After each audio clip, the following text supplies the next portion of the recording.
me the creeps. I feel like something's watching us. Savick, you go right on quoting regulations.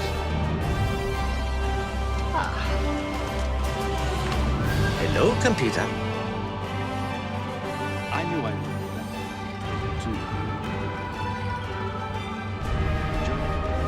You betrayed your uniform!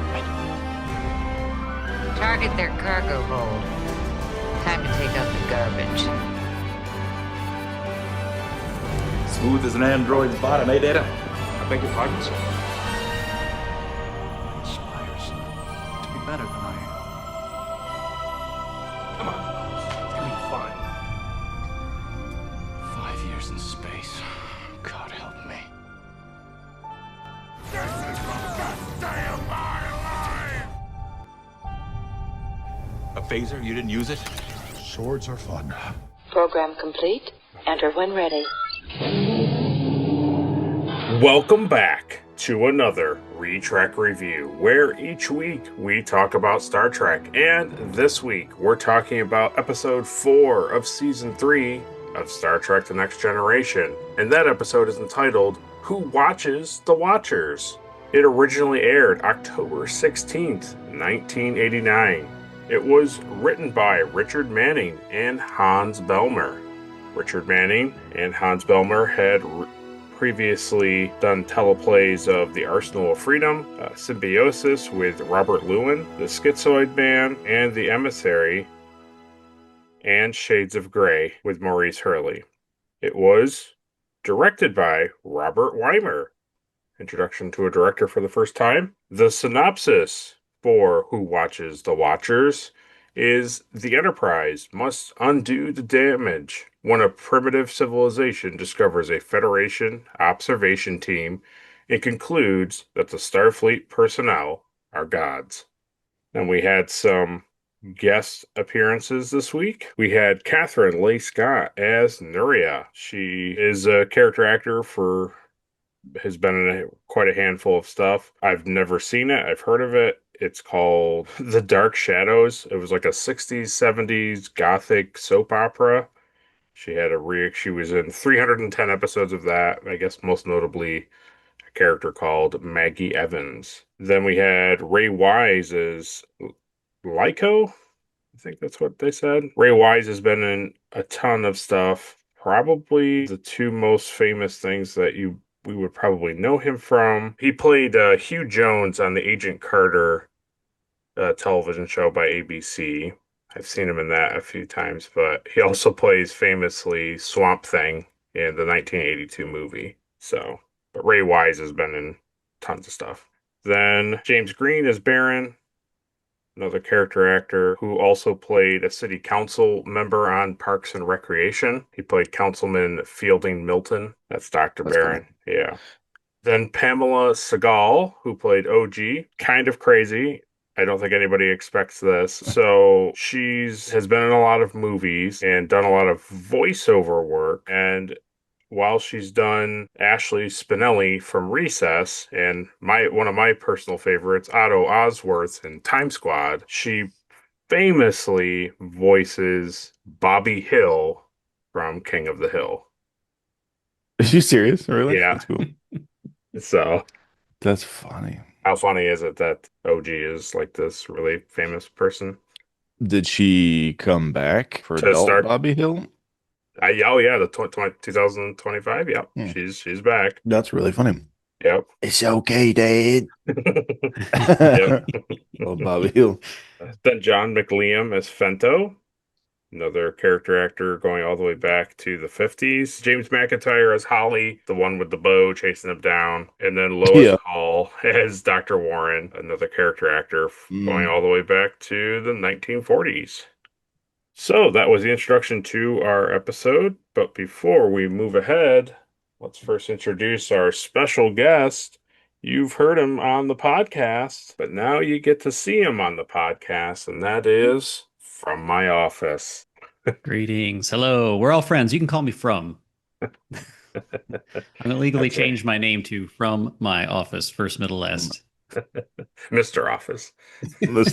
My father was Mr. Office. Oh man, That's yeah, pretty That's good. my real name is Joshua, by the way, and I don't mind people knowing because I share that on my own channel. So Yeah, it's weirdly turned into its own thing, but yeah. it has, yeah, and people Yeah. have been influenced because there's even an adjacent office out there now. So There's some mimic. Terrible, terrible mimic. People are. We'll ask you both, and we'll start with Caleb off the bat, since you, Josh, have seen this episode like myself. But we'll start with Caleb, and we'll ask Caleb what he thought of the episode. I enjoyed this episode a lot, actually. I thought it was good. I feel like it's hard, like when I know there's a guest coming on for an episode, I know it's either really good or really bad. I gotta start putting people on when they're just like, it's fine. Yeah, so you gotta start putting on some just mediocre episodes. Like, so if Adri comes on, usually it's because it could be bad. Usually, it's usually a character that she doesn't like. Yeah. No, so I don't think I was swayed by that. I think this is what Star Trek like does well. I think I've been looking for an episode for a while that like makes you question things. I think the last time really was like the episode where Data saves like Sarjenka, I think is an episode where you really question the Prime Directive. Yeah. And I think that's good. So yeah, which ends up being the episode that they reference, basically saying the Pulaski memory thing. So I think it was good. I would give it the first 3 this season. Yeah, I haven't given out a 3 yet this season. Yeah, that's what I think. Yeah, it definitely was one of those episodes where, I wrote some stuff down, but I was by and large enjoying it. What about you, Josh? yeah, it's a great episode. I like sort of the exploration of the Prime Directive a little bit, which is I know that's something that interests Caleb too. So it's part of the reason I'm here is I kind of wanted to be a part of the Prime Directive discussion. And yeah, I thought this is pretty funny too. And I hope I'm not like getting into anything you have in trivia or whatnot. But Ray Wise also played Leland Palmer on Twin Peaks. And Oh, yes. Funny that like one of the engineers there was named Palmer. I was like, is that like a cute nod to Twin Peaks? That's a good point. Yeah. I did see that in the thing, yeah. But no, I think it was an excellent episode. I really enjoyed it. Looking forward to discussing it. I would give it 2 kudos myself. But yeah, it's fantastic. Season 3 so far has been great across the board. Yeah, it really has. Yeah, and we go to another live action wilderness this week. So that's good. More of that, please. Yeah, which we'll get into.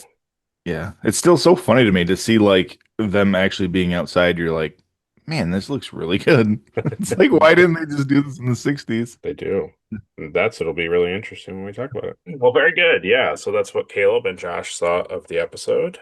But before we move ahead to the review of the episode, we like to always, right off the bat, and then come over here. And we thank Ed, Mark Starr, and Captain Olimar for their Patreon support of this podcast. We appreciate them taking time and their wallets to keep this thing afloat. We specifically thank Ed Mark Starr for always convincing others that he's not a god and even taking arrows to the chest. And we appreciate Captain Olimar for making sure our holographic duct blind is working properly by just simply putting in a new battery. A new battery. No, that's good. It's really good. And then, as a privilege, as being a Patreon supporter of the podcast, they get their comments read during the podcast. So we have one from Ed Mark Starr on our review of The Survivors from last week's episode. He says, the gospel of episodic television says you can present any story idea as long as you remember the show must continue next week. That's the risk you face when another all-powerful transcendental being is introduced on Star Trek. Too many Q species, and next thing you know, their magical powers start interfering with each other. Now, we have a Dowd, no relation to Trelane, the Squire of Gothos, or to the Metrons from Marina, etc. But the Gospel does a 360 when the Dowd reveals to Picard that he destroyed an entire species. Are you kidding me? So the episode ends with the Enterprise crew going on their merry way. No need to report anything to anyone. No matter what horrors the writers create, the show sails along in a fog of broadcast amnesia. Nope. Don't remember a thing. That's true. Yeah, it's one of those things I really like that episode. But the way it ends is just it's kind of baffling. Yeah.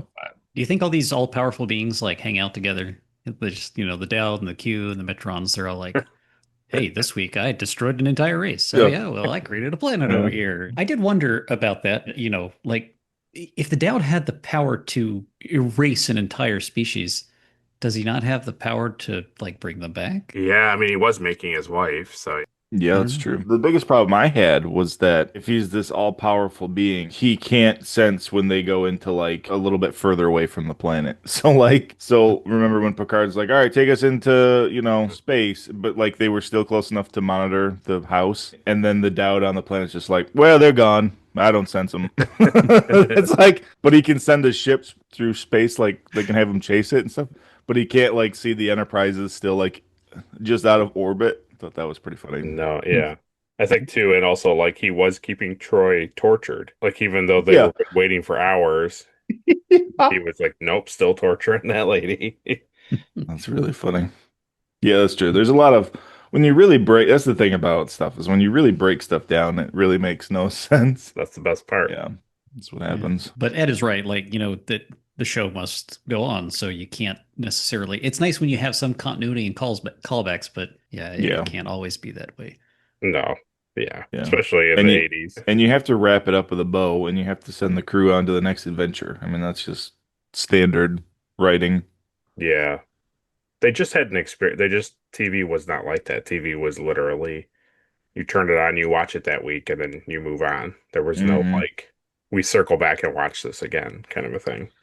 Yeah. He continues, the Federation, in cooperation with other galactic organizations, must form a policy on dealing with omnipotent species, at least reach a general understanding of neighborliness. Overall, I'm always impressed by the way Star Trek presents bad ideas in such an entertaining manner. In 1989, I was completely captured by The Survivors, and I argued with my coworkers in favor of the episode. And I will do the same now and give this episode 2 Bakudas. That's great.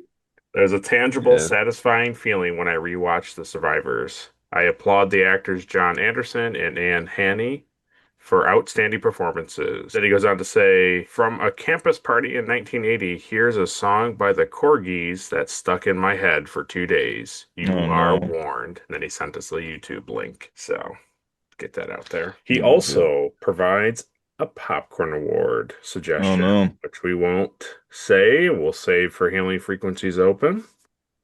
Yeah. My other thing is like when Starfleet encounters a being of such power like this or Q, it's like, what do you want them to do about it? Like, what can they do? Really? I mean, nothing. Like so this guy creates genocide. Were you gonna put him like in the brig? Like he's, you're not gonna do anything. So it's like, well, you shouldn't have done that, but we'll leave you alone. Because like, what are they gonna do? Like, what are they gonna do? They can't stop him. They can just yell at him more. Yeah, lecture him. That's what humans are good at. How dare you? That's not what we believe in. And then we had a new subscriber to the channel. That new subscriber is Crystal Rain. They have that terrible, is his name Clippy? Thank you for subscribing. Microsoft Word. That's what their user icon is. So that's pretty good. Yeah. Do you need some help creating a YouTube name? Well, without any further ado, let's get straight into the review.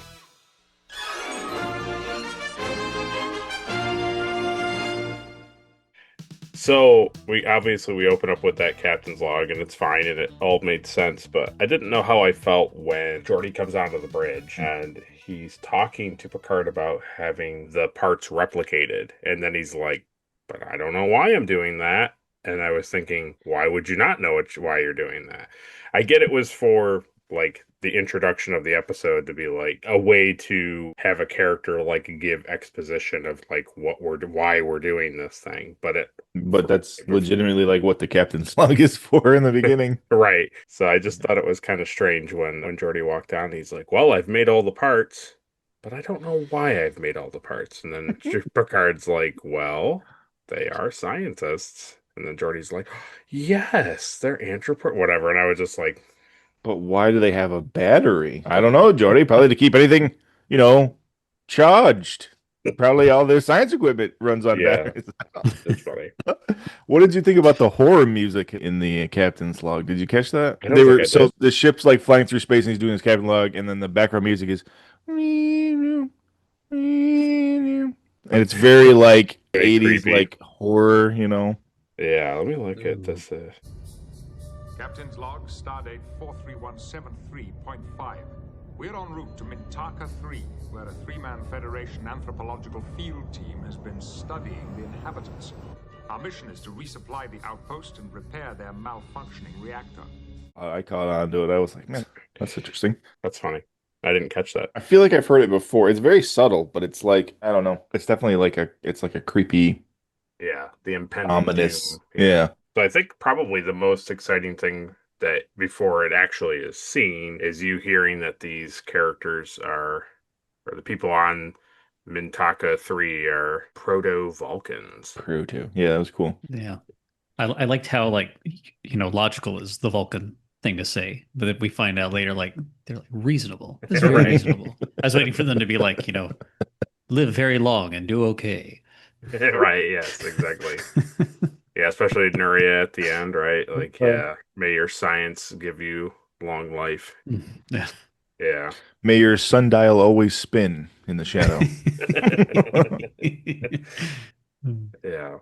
That's pretty funny. So what's the history? Is what they're a branch of Vulcans that got separated, or just I don't know. I mean, the thing that's weird is it's like even if they're older Vulcans that were doing space exploration, like their ancestors, the Mintakans, like wouldn't be like, well, these gods used to like make our crops grow better. Like they wouldn't have thought that. I don't know. I guess they're just saying that like Vulcan like people are evolving on another planet. I guess. just it seems like they've been on that planet the whole time. Yeah. Would have been nice to have more backstory. Yeah. I thought the same thing. I'm like, yeah, where did these guys come from? It's interesting because there's already the distinction between like I think probably the writers' room hit the same thing where they want to have a reasonable species that can withstand the information so that the episode doesn't fall apart. Because if you just introduce like people who are scared, doesn't matter what Picard does, right? He could be like, look at this thing, and they're like, oh, they freak out. So it's like, okay, we'll make them Vulcans, but then it's like, but then your story falls apart because if you make them be Vulcans who just colonized another world, but they did it like hundreds of years ago, it's like they would know what space travel is, they would be advanced, like you couldn't, it all falls apart. So yeah, you would also think that when they reference like the ancient ones, they would reference like flying through space and all that kind of stuff. Right.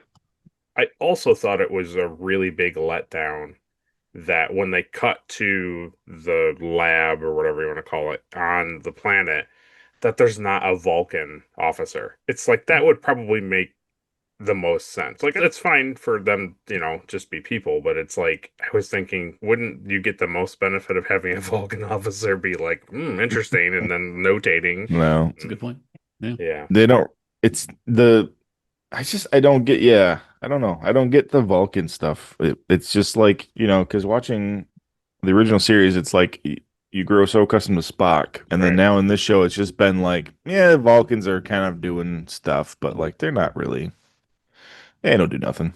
Well, I mean, case in point, they have like I don't even remember what the crew complement is on the Enterprise. It's quite a lot. I think it's like 1,000 or 800 or something. But he doesn't Picard doesn't take Nuria to any Vulcans like to show her like. No, I know that's a really good point. Wow. Yeah, and we know that they have a Vulcan medical officer who's now a Klingon. So it's like where she's on the ship, right?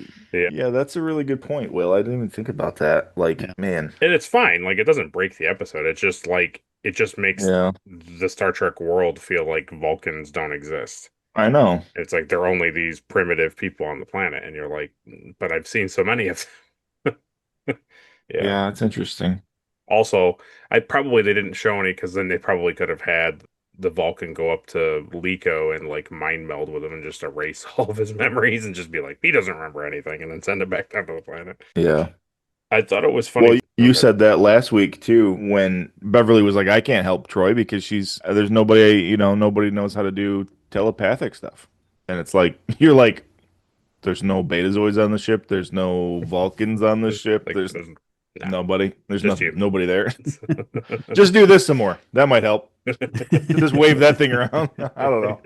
The funny bit too that made me laugh, but obviously it has to be built into get ready for the musical intro, is they're like, well, the reactor is very bad. I'm like, well, we're almost there. We'll be there in 23 minutes. He's like, well, no problem. It's just like everything just like explodes, and it's like, I understand why they did it, but I also feel like if it was at that level, like, you feel like the Federation would have known well in advance that like they wouldn't get there and everything would be like catastrophic. Yeah, just was funny. Just it's like, yeah, we're cruising. We'll be there when we get there. And it's like, good, be a big problem if this reactor blows. And then it does, and you're like, let's go to warp 9. It's like, why not just go to warp 9 from the outset? Yeah, that's exactly what I was gonna say, Josh. Was that there's that scene where he's like, "Man, this reactor could blow in like 40 minutes," and like, he's like, "All right, let's go warp 8. We can be there in 20 minutes," and then it blows up, and he's like, "All right, warp 9. We need to get there in 5 minutes." It's like, what? Well, just skip the 8. Makes it sound like an hour ago. They could have been there 10 minutes ago. Oh, easily. Man, that was so funny. So that was my. This might be, I don't know. This might be a Josh question because I didn't take the time to look it up. But I thought, so if warp 7 is 23 minutes, how long is warp 9? Ooh, that's a good question because warp factors are exponential. Right. So, yeah, that's 2 more. So, yeah, I don't know. I'm not that good at math. Neither am I, but yeah. It's probably like instantaneous. It's got to be. It would have to be. So, like, because warp 8 would definitely drop it into the single digits minutes, like, easily.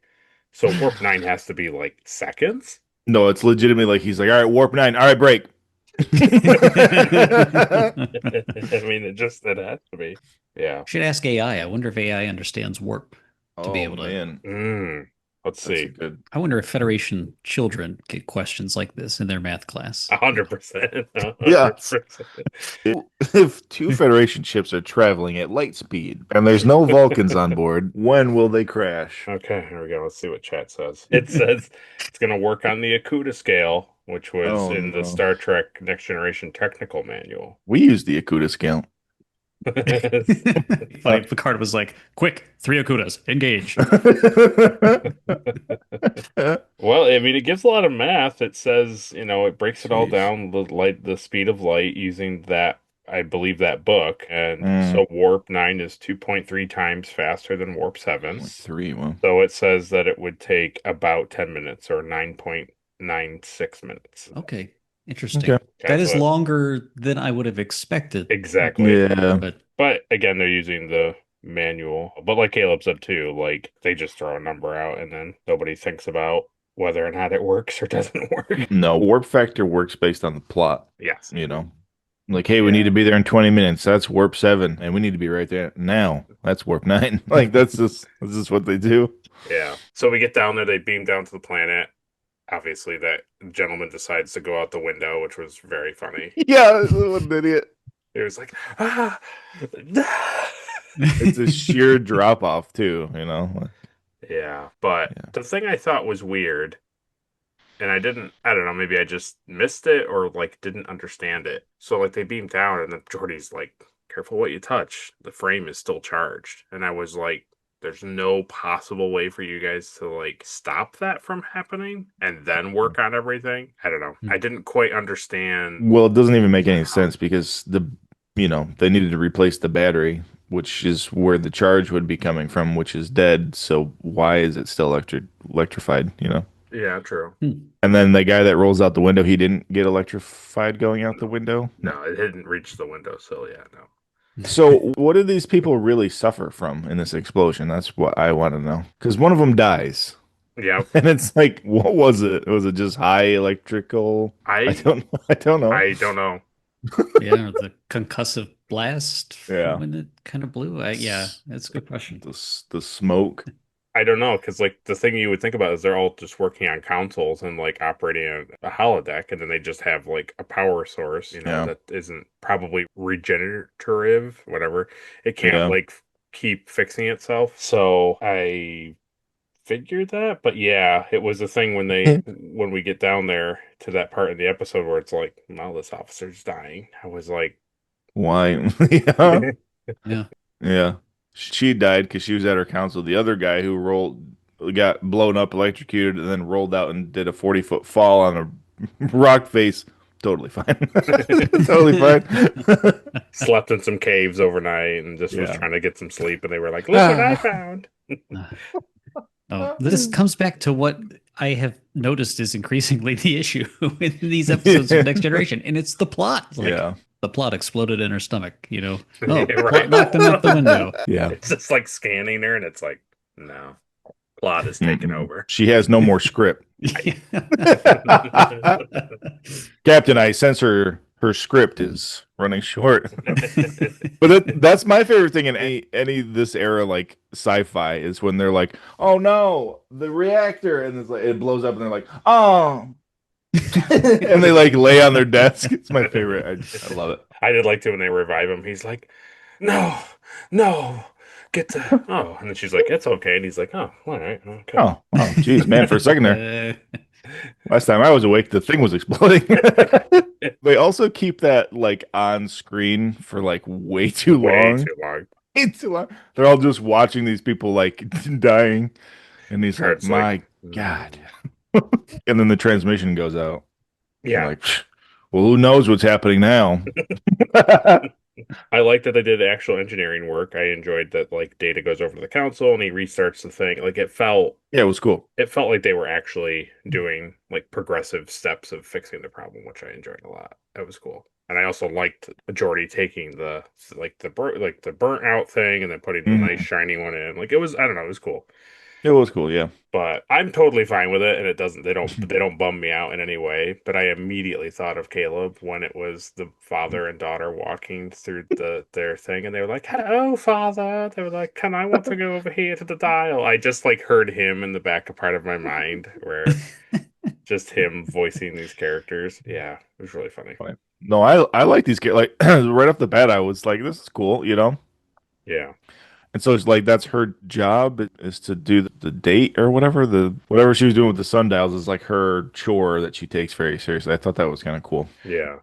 And it just so happens that the way that it looks up is right at that same mountain, Yeah. I mean, it makes sense that they'd be watching The Village. I get it, but it's just very funny. And she's like, la, da, da. And she's just moving stuff like arbitrarily, like spinning that disc that doesn't 100%. do anything. And then she's like, hey, what's that up there?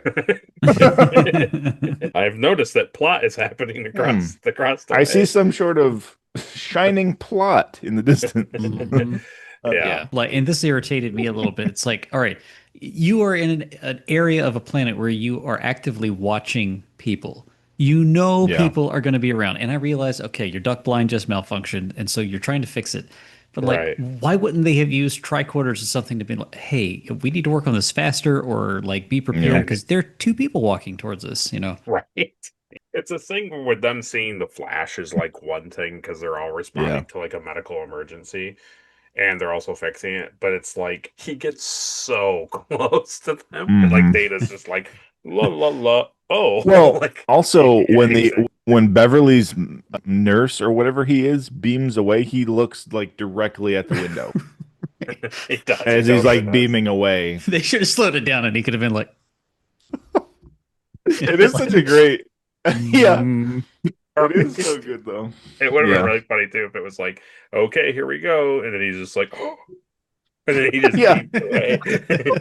But he doesn't say anything, right? When he gets to the med bay, he's just like, that's not my problem anymore. It is really funny. Yeah. Ray Wise is really great in this sequence when he's looking through the window and he's just like, what is happening? Because it's just like, I always appreciate when they really sell the realism of him seeing stuff he shouldn't understand. Yeah, exactly. Exactly. Oh my God. Then he takes a nasty fall, but apparently the does. other guy is He does. apparently the other guy is nowhere to be found. He took the same fall and was just like Gotta get out of here. The other guy bounced off a rock, so he's fine. This guy fell directly onto the ground, you know. Yeah. Are you all right, Father? Oh man. I think that would, to your point, Josh, I think too the thing was, so they go down there Beverly rushes down there to help him, and it's like, okay. It's like, but nobody sees the girl, like nobody scans for the girl or anything. Yeah. Like, you would think Data's tricorder would have been seeing like, hey, there's 2 life forms coming this way the whole time. Because wouldn't they have also been trying to track the guy that went missing out of the window? Yes. Like, wouldn't they be like already like have the tricorder up for like anything? Yeah. The thing too is that they conveniently cut away from the lab so that you don't have Data or Riker like basically be like, no, you're not leaving the lab and doing that thing. Like, there's no hitting the wall there, because she would have. Yeah. You know, Riker wouldn't have just been like, well, that's weird, and then turned, and then she's not in the lab anymore. You know, it's an interesting device, because you would have, she doesn't know if she's going down there, and the whole village is down at the bottom of the thing. Like, there's a lot of problems that could have been happening. Yeah. But then this poses a question I wrote in my notes. Should she have even saved, I think his name's Lico? Because Picard when she brings him up and he comes into the room, he is like... He's pretty upset. He's very upset. Yeah. That's like, so that's the side of the Prime Directive that, like, that really hits you, because obviously Star Trek plays with that, and they're, as we see even in this episode, they're like, well, this time we're really going to abide by the Prime Directive. And then they're like, well, I don't know, maybe not. But like, when Picard is like, you should have left him to die. Like, that's the side of the Prime Directive that maybe you don't think about. You're like, she's like, no, he got hurt, and he's like, so, so, and she's like, no, it's our fault, like, in the first place, you know. And that's to me, that's the thing, right? Where it's like, well, no, not really, but like also like, yeah, because Starfleet chose to put a hunting blind on the planet in the first place, which is already meddling against the Prime Directive. Right. But like, no, it's research, because we don't know how primitive people live, so we would really like to see it in action. It's like, okay, so you're already kind of like, I'm sure we'll get into a whole Prime Directive thing, but like for me, that's you've already negated it by having scientists there observing it. And it's not like they're like primitive people that don't understand. They're very smart people that like understand things. So it's like, I don't really understand what the fascination is, but like, well, this is how we used to live. We used to be stupid. It's like, okay, great. Why do we care about studying it now? I think, to your point, and it's a good point, I think that by simply having it be 3 human scientists, like, we're watching them, and it's like, it's just kind of built around, like, well, these are historians or like archaeologists or I can't say the word, but that's what they are. And they're fascinated by the past, like anybody in our time is. They're like excavators and people who go and dig for bones and tombs and stuff of that nature. But now you get to see it play out live, instead of like, I guess, only looking at, artifacts and fossils and things of that nature. But, by not having a Vulcan present, I feel like it could have been a stronger plot storyline, where it's like, you kind of go back to like the Enterprise episode. I know it wasn't written when they did this, but like them being like, they were allowed to be controlled by the Romulans, and then Archer finds the Kirshara thing and then brings them back to like pure Serac teachings. And it just feels like that's what they were doing, was trying to be like, well, we're trying to refine our thinking, but these things have been lost, and there's like this primitive Vulcan race, and they give exposition of like why there's Vulcans there, and they're now like studying them to understand like how they developed from point A to point B, because their old texts have either been like manipulated because of them warring, like it's all been propaganda and stuff like that, and they're trying to like understand things from the past. Like, that would be more believable than just like, they're kind of like Vulcans who wear tunics, and we just like looking at them. Like, you're like, okay. Yeah. Because he even says at the end that when the main guy there, he's like, why would you watch us?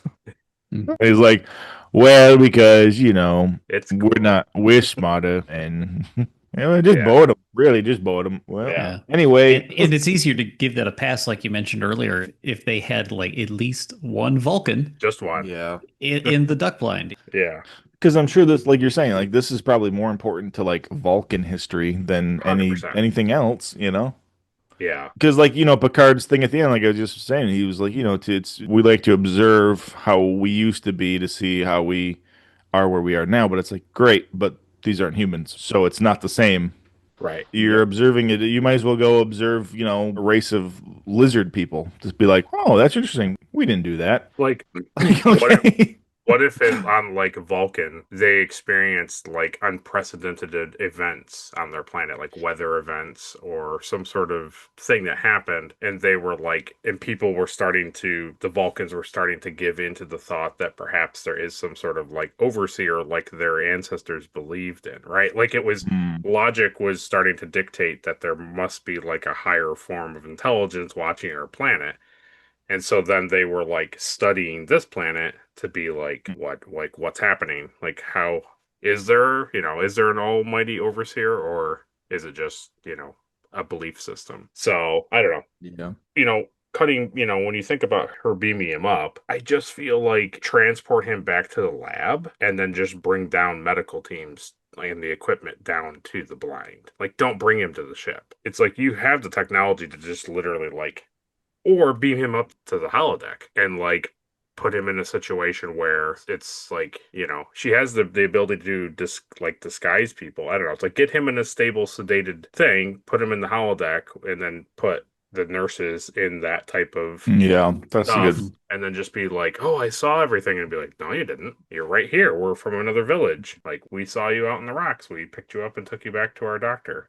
Oh, okay. Yeah, it was just swamp gas. And then just fool them, be like, oh, well, I saw all these people in this thing. And they're like, you mean this? And then they just show him something that like resembles that, but it's like, it's clearly of his technology. I mean, it's just, to me, instead of beaming him up straight into the med bay and then just letting him lay there while they deal with What? Or at one the very, person, really, because the other guy's kind of fine. I think like you're saying that should be protocol for that kind of stuff. But also if you're going to beam him into the med bay, like give him an actual sedative that's going to last more than 5 seconds, because that's the issue. He wakes up on the thing and they're just like, oh man. Right. Yeah. Mm-hmm. And that's the thing that kind of bummed me out was like, when the ship gets like racked with anything, like they get shot and it's like 20 casualties on deck 6, right? And they're fine, Yeah. right? Because there's not just one doctor's office on the Enterprise and there's not just Beverly Crusher. There's lots of medical staff. So they can handle lots of people getting hurt. So it's like, wow, this one doctor, kind of another doctor are injured. And it's like chaos. We can't pay attention to the man in the corner. And I was like, well, even in there's a that lot of scene people. that you're saying, when the main like head scientist guy wakes up, he's got like 3 nurses around him, and Beverly like has to run over and explain to him what's happening. It's like, Right, yeah. like I think anybody could have explained to him what's going on. They're just like, No, Beverly, he's awake. they don't say anything. Otherwise, they have to get a big fat paycheck. That's true. We talked about it already. Pulaski gets mentioned, which was kind of cool. Yeah, I thought that was cool. Yeah. Does Beverly like really hate the idea of the Pulaski method? Yeah, right. That's what I was going to say was like, Yeah. it seems like they told Gates to be like, you're kind of disgusted that Picard would suggest Pulaski's like technique, because she's like, yes. It's pretty dangerous. Yeah. I wonder if that's why it didn't work. I was kinda- under this. Yeah. She's like, whatever. Okay, yes, but like does it halfway. I was under the assumption that honestly she didn't even do it. That's a pretty Interesting. wild take. Because I think like we've seen, right? So Beverly doesn't really care about the Prime Directive. She immediately goes down there to save that guy. True. Like immediately. And then she argues with Picard about it. And it's like, well, I'm not going to just let him die. Yeah. And then Picard says, well, wipe his memory. And she's like, well, that's kind of not really a real scientific, it's not like a proven way of doing things. And it's kind of dangerous. And he's like, yeah, well, and I just feel like she's just like, nah, I'm not doing that. It's possible. It is kind of weird that if I remember correctly, like they never cut back to the med bay or even to Beverly, I think. I mean, you see her, but I mean, I don't think they even come back and like talk to her about like how it failed. Like they don't explain why it failed. They don't kind of And they don't, chastise her for like not doing a good job or whatever. yeah. And they don't show her like even doing anything. They just show him like waking up after he got beamed back to the planet. To me, like that's the worst part of it all. Like him being beamed up and like the whole thing I talked about where they don't put him in the holodeck and just try to make him believe all this fake stuff. The worst part is just beaming him down and then just being like, whatever. And like not checking in on him at all and like making sure that it worked. And to the point where they're like, now we'll send down Riker and Troy. And it's like, uh-oh. It's funny and it plays out fine, but it's just like I think that's probably the like easily like the worst thing that they do in the episode is just like we mess with his brain, we don't see if it worked at all, and just beam him out in the desert. Yeah, you probably should have observed that before he went into the village and started rallying the troops. Right. Yeah. I saw the Picard. Yeah. Yeah, it's very funny. And he like immediately wakes up and he's just like, I saw everything. I remember immediately. Like, uh-oh. Not good. Father, I saw that you were taken. I was taken. I saw everything too. I was here. Yeah, that was funny. Yeah, it's pretty good. I like when she touches the hologram. Yeah. And it's like legitimately rock. I thought that was cool. Because like that's what I was thinking. Like you can make it look like that, but can't you just walk like, through it, you know? They make the photon field stronger so your hand can't go through it. Yeah, it's cool. Yeah, it's cool. Yeah, I thought Troy and Riker has the Mintakins was pretty good. It's pretty great, yeah. I thought Troy like genuinely like seemed like she was excited to get off the ship. Didn't you feel that way? I think Marina Sirtis was ecstatic to literally do anything else. But so I'm a talking woman. And she's like jumping on, like skipping around the rocks, carrying her like bags. Oh, yeah, because literally all she does is just sit in the chair and then go like, oh. Yeah. And like that's all she does, right? And then they cut to her sometimes she's crying because she's, so for her to just like actually have a role that makes sense, Yeah. I felt like her as an actress, like it legitimately was having fun. Yeah. Which was nice to see. It also was nice that they had done the reading before they went down. They like knew many things about the character, about the society of the people. Yeah. Why would you do that? They're learning finally. Oh. Well, this one was only 3 pages, so I liked the audio effect of Data coming through as like a muffled comm. I thought that was really cool because it's like under their clothes, right? Yeah, I think it's under the skin. It's under the skin. Yep. Yeah. So I almost wonder if it's like up by his ear or something, like for him to really hear it. Have to be for them to hear it. Yeah, that's true. Otherwise, they probably put it in their fake Vulcan ear. Right, yeah. Things are going okay. Yeah, right. Yeah. He stretches awful a lot. Like, yeah.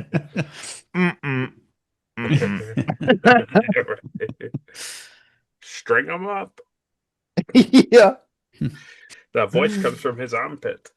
Okay, so the thing that really made me laugh, and it's just how I was literally laughing as I was watching it. And I know it's not that funny, but it just, I don't know, it really tickled me. So they beam down, they're walking through the thing, and they're all like, I have seen the Picard. And he's going through the whole bit about everything, and he's trying to convince the older Fento, he's trying to convince him, and Nuria is always like, no, we don't believe in that. And he's like, no, you don't understand, right? So they're going through this whole thing, and then Troy and Riker walk in, and then she interrupts. We are from far away, and we have brought our cloth, and it's like, and we have heard what you have said, and we don't believe you, right? So all these things.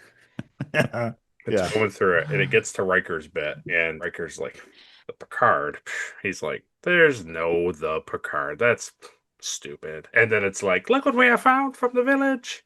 A man. And they drag him in, and they're just like, oh no. And I just started to laugh because of like, it was very well timed, and it's also a very good like story writing mechanic where it's just like Riker kind of makes some decent arguments, just kind of like he's like, so you're saying that it's like it's more believable that you were taken somewhere and miraculously healed by this thing called the Picard than you just had a dream or you just like imagined this thing.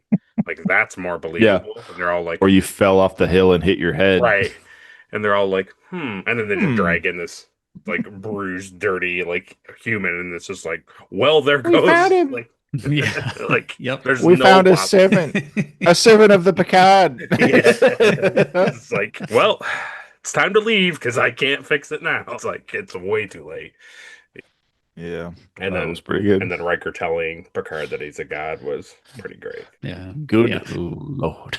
But then but then here again is the weird thing with the Prime Directive, because Picard is like, I won't break the Prime. I swore an oath to the Prime Directive. I'll uphold it with my life. There was that one time with the girl, but you know, I told him to cease. Yeah. It is very funny, that whole thing there, because it's like, I feel like you just negate season 1 and season 2. That's what I've come to the conclusion on, is because Data doesn't know anything about, humans, and he doesn't know about, physical contact with anybody. And there's all this stuff that all happened in season 1 and 2 that they're just like, no. It's, I won't spoil anything for you, but it is funny that there are more than you would expect episodes that they do reference. They look back and then they reference season 1 and season 2 episodes that you wouldn't think that they would. Yeah, it's funny. Yeah, it's interesting. So this is the halfway point. So go down to the comment section and write your favorite Ghostbuster quote. That's what we'll say.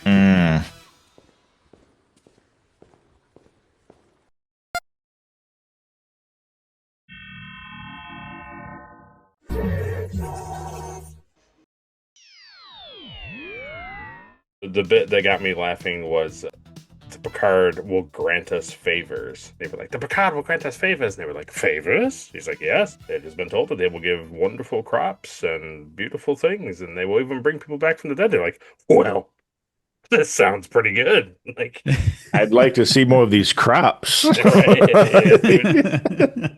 they were all kind of like, it was all just like, well, I guess we can believe this. It's possible, I guess. Like, why would he make this up? And then they find the guy and they're like, well, of course. They're like, clearly he's not making it up now. They're like, but what do we do with this person? And he's like, well, we would clearly give him back to the Picard, and then he'll give us things. And then it's like, well, either that or we sacrifice him for the Picard. It was funny how quickly these reasonable, logical people are just immediately. Okay.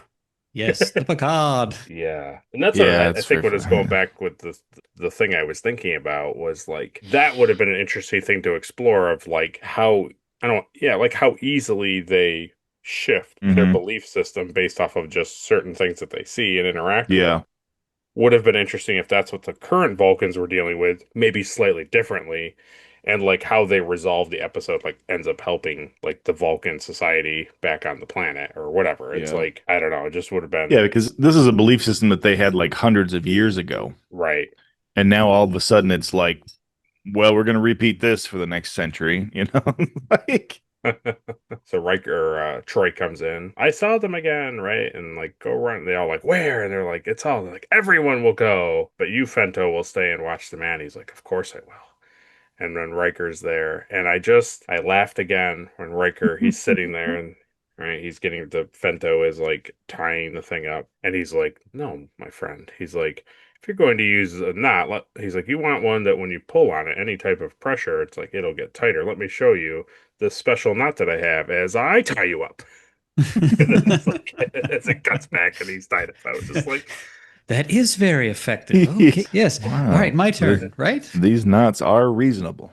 Yes, that's true. And then he starts taking the guy, Well, why didn't... So, all right. So that was the next thing that I had an issue with. Okay. I think it's smart. Riker's got to tie this guy up because he's got to get Palmer out of there somehow. Right. But he can't just let me put this blindfold around you and I'll just go up to the top level or something and we'll beam out. Just walk behind him. Dude, the whole beam out thing is so ridiculous. This whole sequence of him having to beam out is so just oh man. Yeah. Transporters can't lock onto you, Commander. We need you to find the perfect 2-person cut hole in a rock. We need you to dampen your signal further. Could you at least almost get shot with a bow before we beam you? I mean, it would just...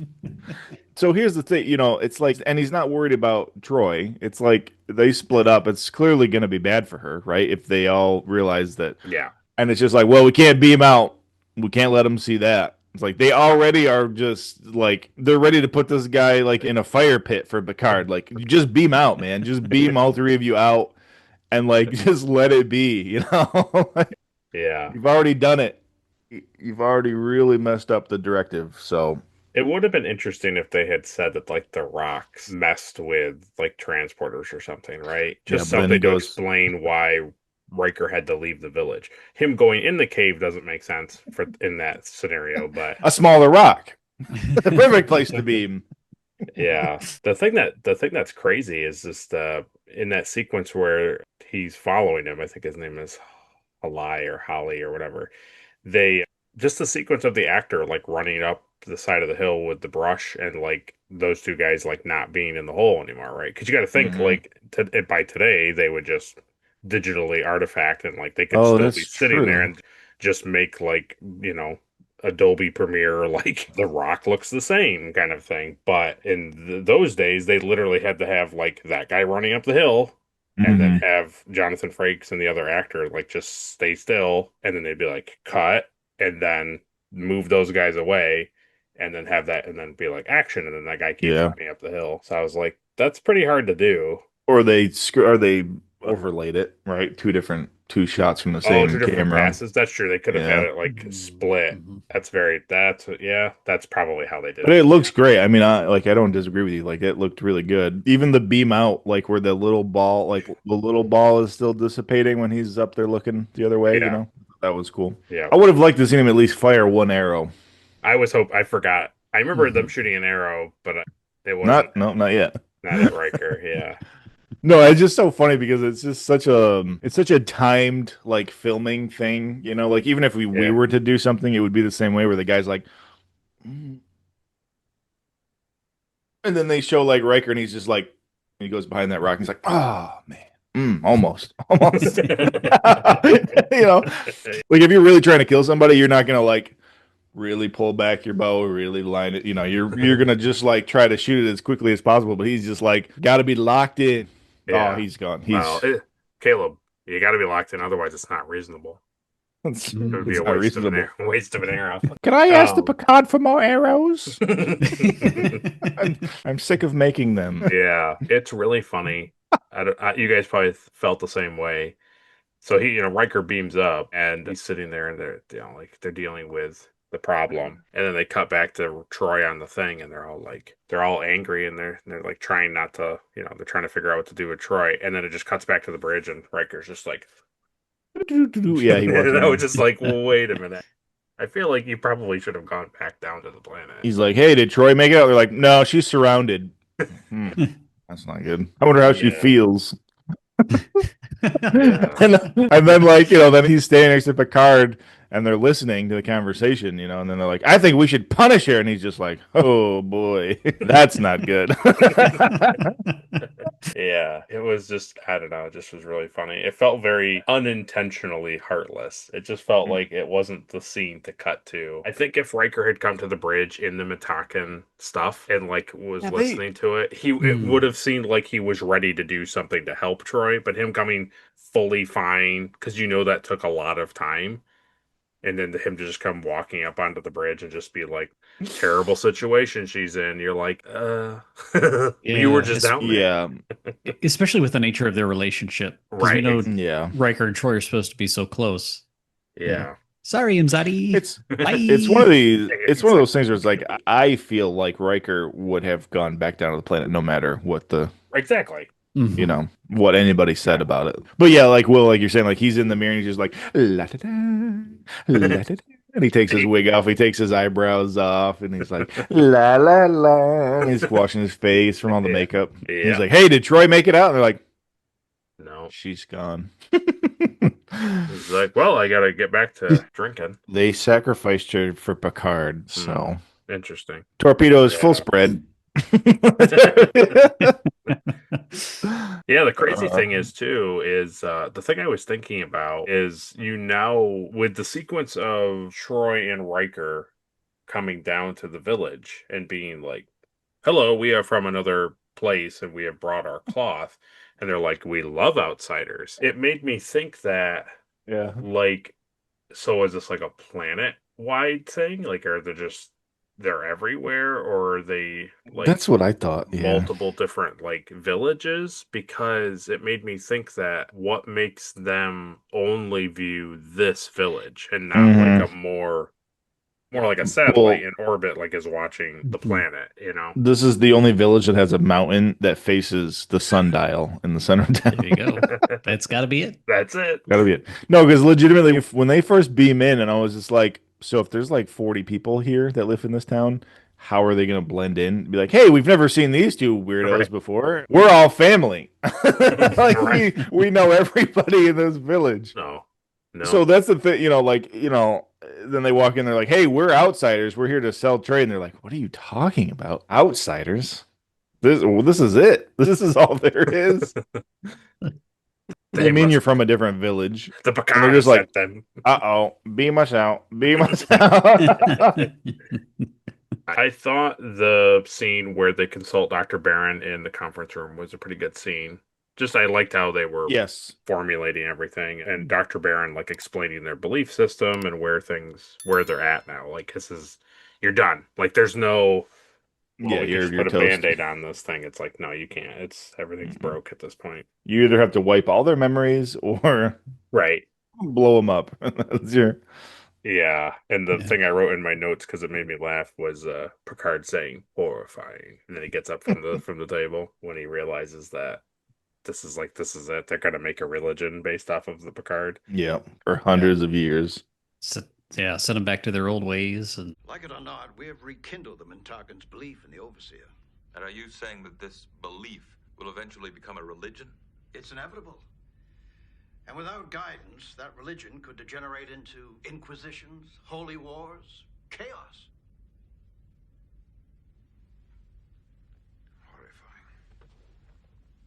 Yeah, it's a pretty big, for such a small like interaction, it's a pretty big step backwards, right? Like for society, it's cool that like such a small little ripple. Well, yeah, because you wouldn't think that like he saw something, he's advanced.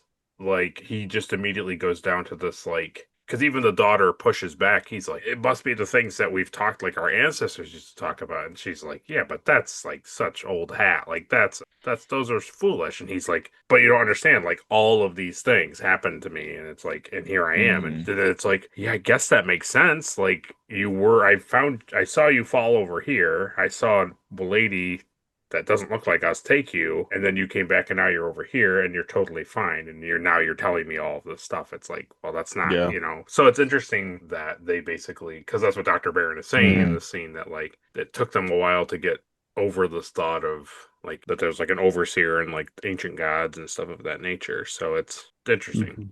Yeah, I really like that they explained all of that, because that adds weight and importance to the Prime Directive. And now you see through this comedy of errors that's happened, it's like, no, this is the reason that we have this thing in place, because this one incident could set these people back, 1,000 years or more, and totally change the trajectory of who they are as a people. And like Caleb said, the ripple effect, just one little thing. Yeah, changes everything. It really messes with stuff, Oh, we didn't talk about it. Cutting back to when Liko is in the med bay, I did really enjoy I assume like a filter put on the lens when he was like looking at the med bay from his point to of give view. It like that ethereal glow. Yeah, that was a really nice touch. Yeah. Because like simple things, like him just literally standing in the med bay and like listening to Worf and like talking to Worf had this like glow on him, and it was just like, oh, and you're like, yes, the Picard. Yeah. I enjoyed that a lot. It's funny too that he legitimately thinks that like he died. Yes. And it was like, no, we just like healed your like internal bleeding. Troy doing the whole like, I don't know what you call it. I wrote affirming and denying to Data was funny. I don't know what you I call did it. think that was funny, yeah. Yeah, but that was good. And Data's like, what is that?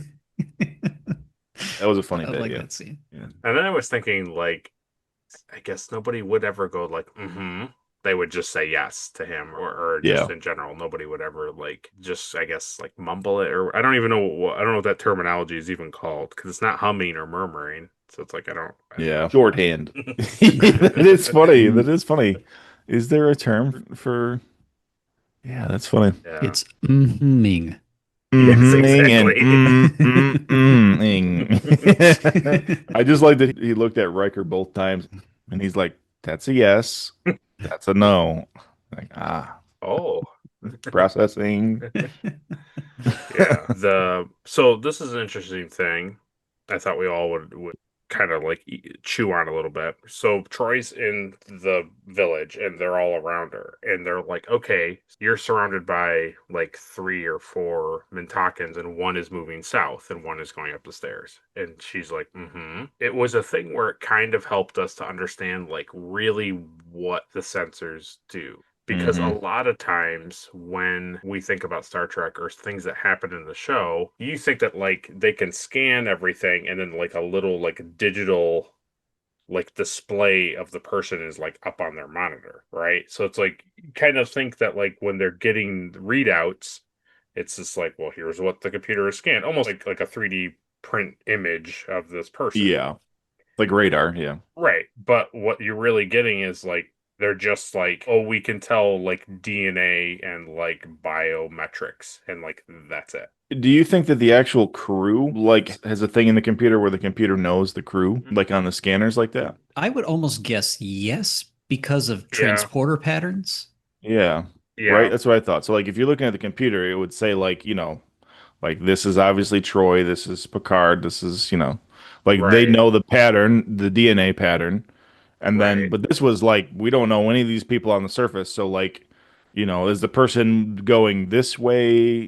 I thought that was cool. I think it's great. It just, I think was an interesting like way of showing us how sensors, when they say like scan the planet, like they're not getting like a full representation of what this person looks like or anything. You're just getting like, it's a life sign. It's a biometric reading.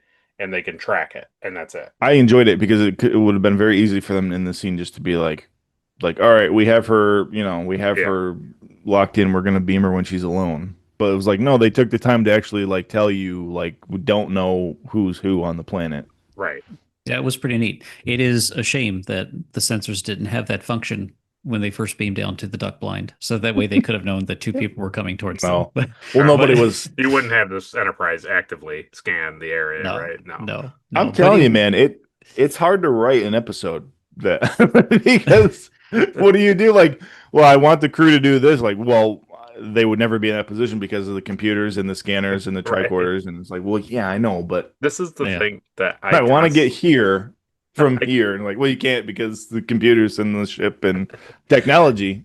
Like, I constantly laugh, and now I watch the show in no other light. Now, unfortunately, Caleb has broke me in the opposite regard. Every time they're presented with a problem, I'm like, yeah, it is the Avengers on the bridge, and it's just like, how do like if I was to write a book or anything with these characters, the level to which you would have to like explain why X doesn't happen but it also makes sense is like I couldn't do that in however long they had to write something like 4 days or something like that. Like not a chance. Because if Data can't handle it and Geordi can't fix it and Troy can't sense it, the computer and the holodeck aren't involved, it's like, okay, sure.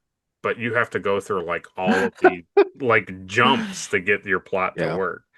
But that's why last week when the guy in the like we were saying, when he was beaming the music directly into Troy's brain to take her out, I was like, that's really good writing. That's a good way of getting her like she's the only one on board that could be like, he's not even a human. I mean, obviously Picard, did what he did. He knew the whole time. But like, that's a smart way of like you take out the people who can crack the code, I thought that was pretty good. But you have to do that every week though. That's the thing. Week. 24 episodes, 8 years in a row. Yes. Yeah. It's a lot. It's a lot. And like I only find that I pick those things apart when I'm making notes to leave you a rather lengthy comment, or I'm listening to you guys talk about things, because like as I'm watching the show, I didn't think about any of that stuff. I mean, maybe I did a little bit for a couple of parts, but I'm like, yeah, this is really good. It's entertaining. But I know you guys have mentioned that before. It's like, yeah, we think this is great, and then we sit here, we pick the thing apart. We're like, yeah, we do, work, and that doesn't work. I know that's why we rated at the beginning. We're like, man, this was great, and then we start talking about it, we're like, yeah, that was really stupid. That doesn't make any sense. I don't understand why they're doing it. Yeah, but that's just the nature of it.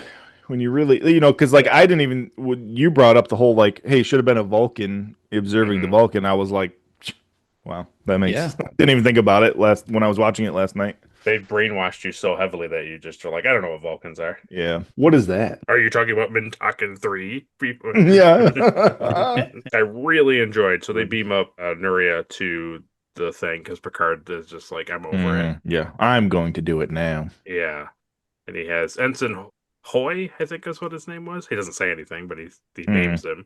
He tells him to go out the thing and comes up, and I really enjoyed the hesitation that he gave. He's like, I am Jean-Luc, and then he's like, I don't want to say this part, but I have to say this part. Yeah, I enjoyed that bit. That was good. I thought, so this whole sequence of him taking her around the ship is really good. Like, I really enjoyed it. I thought they both did, like, such a great job, like, acting, like, because, like, well, you put yourself in her shoes, like, that would be crazy, right? That'd be crazy, like, seeing your planet, like, don't even know what your planet looks like. Yeah, it's crazy. Yeah, the sequence in the transporter room with Picard trying to get her to understand at first, don't kneel to me, and you don't wish it. No, I don't deserve it. I'm a guy, and trying to convince her, obviously it was going to take more than that, but I really liked how he kind of got with her on that level and was trying to help her to appreciate that we're a little different, but we're the same, Yeah. Right. Yeah, totally. I like that, like, she was even just small things like the doors opening, right? Like, she was just like, whoa, like, what is this? Even the doors open for your to your command. And it's like the doors open like that for everyone. That is kind of funny where he's like, no, they're doors. I mean, you have doors too. Not like these doors, but just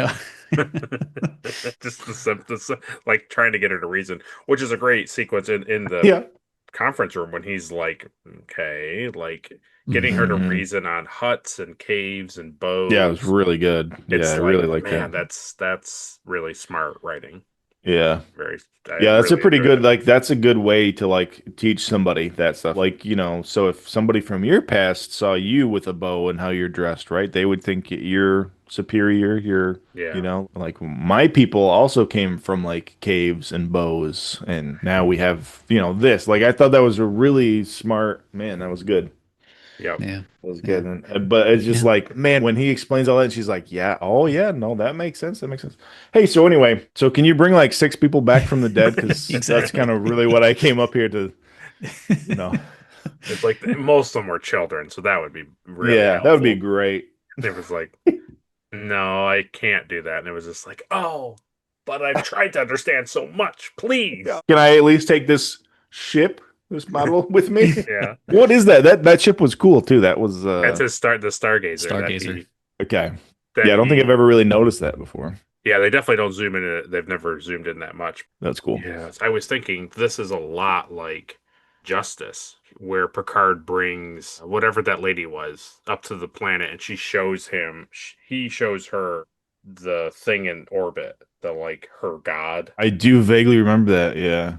And she like bows down, and she's in the window, and she's like bowing at the window, and he's like, no, like, don't. It's very similar. I liked the thing. There was a really brief sequence where all the people leave the village for some reason. I don't remember why, but they're going up the stairs, and as they go by, Fento like touches Troy's shoulder, and he kind of gives her he kind of gives her like an assuring, like, we're not going to kill you kind of a thing. Like, I don't think we're going to get there. I just like that was a nice touch. I forgot why they were leaving though. A couple of the people were out looking for Riker, and then the other ones were looking for the girl that was on the Enterprise at this point. Oh, okay. Because that storm was coming in, and they're like, "Oh no, Picard is gonna cause another flood because he's angry with us." And it was like they needed her guidance, but then it was, I thought, so in that scene where they're in the conference room looking at the planet, I thought like it would have been cool if you could have seen like the storm kind of like coming across the planet. True. Because it was just like a lightning storm. Right. But they were very much like, well, this is, Well, the thing I liked that God's angry with. But to your point, the thing I really enjoyed was like Liko is like, lightning. That's a lightning storm. And it's like, this doesn't ever happen. And that means he's just angry. And then Fento's like, we've had storms like this. Like, this isn't like that weird. And he's like, no.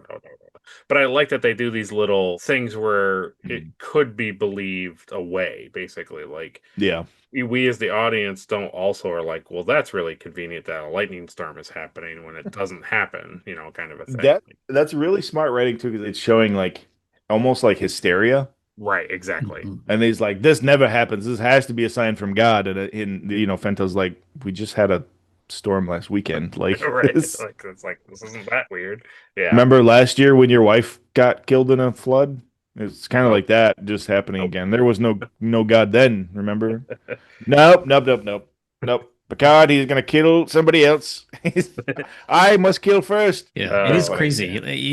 Again, how that situation leads someone to become so radical, and extreme, and very quickly. yeah, and that I think, I don't know that they were trying to speak to that necessarily in the episode, but like it does make you think about things even in modern times where it's like, yeah, sometimes it's yeah, that's just how things end up happening. It's really crazy. it doesn't take much to I mean, we now really live in a society where they just show 30 seconds, a minute of something, and people decide in an instant that they're on this side or on that side of whatever's happening. It doesn't even have to be political. You're right. It can be something so small like that. And then you can have people arguing about it and like fighting over it. And then, it can even lead to like more serious stuff just from something so small. Yeah, absolutely. And that's why I enjoyed that stuff in this episode because, like, yeah, this is pretty realistic. This is a small thing that happened, and there's like drastic consequences from it. This is why we need the Prime Directive, people. It's true. Yeah. I get that they go on to, after the commercial break, go on to like build on this appropriately and correctly, but I did think it was a very mixed bag of having Nuria suddenly really go off the beaten path again with like not understanding, and then Picard just like doesn't re-explain anything to her. Like he could have just simply in that scene when she's like, "Please bring back the children," he could have just then reasoned with her again, but they just have to like end it in a way so that like it's a commercial cliffhanger so that you stick around for the last little bit. So Yeah. it's like and we know that he doesn't like children anyway, so even if he could, he wouldn't. I would never do that. They're disgusting. And then, it's got to end. You know how it's got to end. Time to kill Troy. What do you think about like her coming around to everything he said when she saw somebody die in the med bay? Well, I think before we ask that question, we'll go into trivia and then we'll come back and ask that because that's after the commercial break. Before trivia, do we have to do one of those things like in Next Gen where it's like the close up and they look? We should, yeah. I thought you were gonna do the Wayne's World thing where they do the. Not again.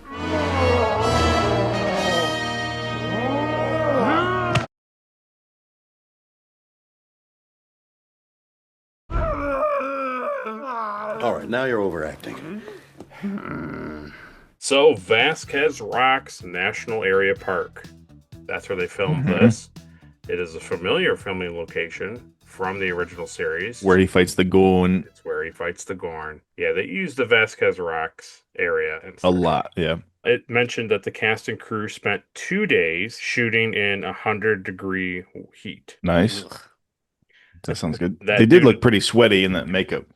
They looked pretty uncomfortable. Due to the presence of local snakes, scorpions, and bees, no attractants such as deodorant or perfume could be used. They're attracted to deodorant? Yeah, anything that smells yummy. I can't imagine. That sounds cool. No, at first they're like, yes, we get to film on location. And they're like, it's going to be 100 degrees. You're wearing long sleeves and no deodorant. I bet that made it more realistic. And we're going to be here for at least a couple hours. Yeah. Man. So they're like, the Mintakans are really smelly. Really bad. Don't Vulcans have like a high sense of smell? So I sent you both pictures of them filming. Cool. That is cool. Yeah. And there's the Picard. Yeah, because you have to film the whole thing, right? So you have to film him being down on the planet. You have to film him, all of it. I think over in the right hand by the ladder, like behind the ladder, I think that's like Jonathan Frakes and Marina. It might not be, but it might be. They're definitely people from the village that are filming, so Yeah. that was pretty cool. That is really cool. It's so funny when you see like behind the scenes like this. You're Hmm. like, man, the miracles of camera angles. Yes. Because like it's just so funny. Like you watch a show and then it's like you forget that in the background there's like 70 people working on the show and all these things, you know? Yeah, all these people are just standing around. Also, the funny thing is, just think is every time they walk off camera or like they transition to another scene, there's just a whole bunch of people coming up and like giving the actors like water Hmm. and like touching up makeup and stuff, like every single time. Yeah. This episode marks the last episode that is produced during Michael Wagner's brief tenure as showrunner. Michael Piller, that we talked about, takes over this role as showrunner starting in the next episode, which is Cool. interesting because nobody really kind of talks about Michael Wagner. And Michael Piller is a pretty big name in the Star Trek community. Man, I don't want to say anything, but we'll talk about it. I don't want to spoil anything, but it's there. It's there just to talk about. Jonathan Frakes admitted. He says, "My experience with being a Matakan gave me great appreciation for what Dorn goes through every morning. I think the makeup took something like 2.5 hours, but I don't sit very well. I get very fidgety. The look was astounding. You're amazed at how people react when you have it on." He says, "I'll do the occasional Mentaken, but I'm very thankful I have my own face." Yeah, that. Yeah. And then the last bit, which I guess is a little bit of a spoiler, but I don't think it's ruining anything. But in this episode, it debuts Beverly Crusher's longer lab coat, which she will go on to use in the remainder of the series. I did notice that the lab coat looked different, Yeah. but I didn't know why. This kind of becomes like her thing. And there is something else. I couldn't talk about it, but I think Josh probably knows it. We'll talk about it towards the end, but I can't speak to it because it's a spoiler. Yeah, that's tough. Trying to make sure. Yeah. Yeah. I mean, even when I write comments, sometimes I'll kind of wink, and Yeah, pull right. something in. Right, But yeah. yeah, it's hard sometimes not being like, oh, I want to talk about this connection and this thing, but Caleb doesn't know about it yet. Caleb doesn't know. That's what we do. Is the whole plan is once we watch all of it, then we start over again. Nice. So we watch it all again, but now he has full knowledge. Are you going to call it the Trek review? Yeah. Yes. Reread. So I'm going to read from this book that I have. I think it's like the companion guide to the Next Generation. I liked what they wrote here. It's dealing with open submission policies. So it starts off, it's a Hollywood truism. Every waiter, bartender, and grandmother has written a screenplay, which is why there's a codified process for submitting screenplays to the studios, beginning with rule number 1. You got to have an agent. There are reasons. First, few non-professional screenplays are quote-unquote good.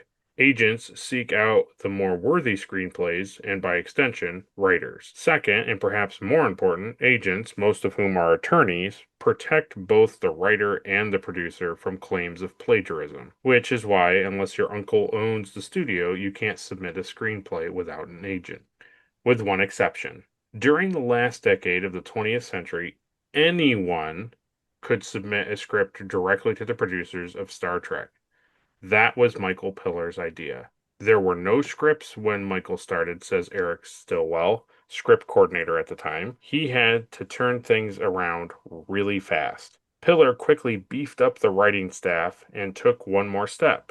He told Rick Berman, "I need to open this up to freelancers," Stillwell recalls. So we started allowing anyone who was interested to submit a Star Trek script.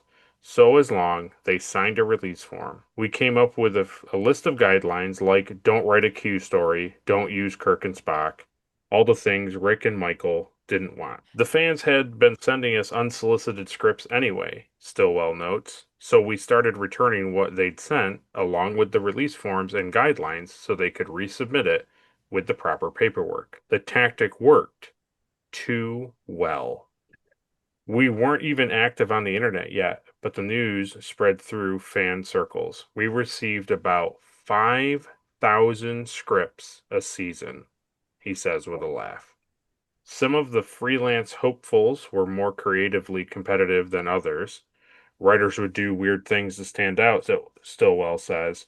They'd send boxes of cookies with their submission. People on staff used to joke, don't eat that, it could be poisoned. Regardless of the detailed rules, some of the public just never understood the process. The guidelines were very specific, Stillwell says. Submissions must be on 8 1/2 by 11-inch 3-hole punched paper, fastened with 2 brass brads. This was back in the day when people still had dot matrix printers, which used paper that came out in one long connected strip. They would send in scripts on one long connected page. We'd send them back, he says with a sigh, with a note saying, you'll have to resubmit this. Man, That's crazy. So when we were in Ticonderoga for Trek Conderoga, Lilo Bajo was on there. She was like talking, and she literally spoke to this because I think she comes in season 3 of Next Gen as a writer.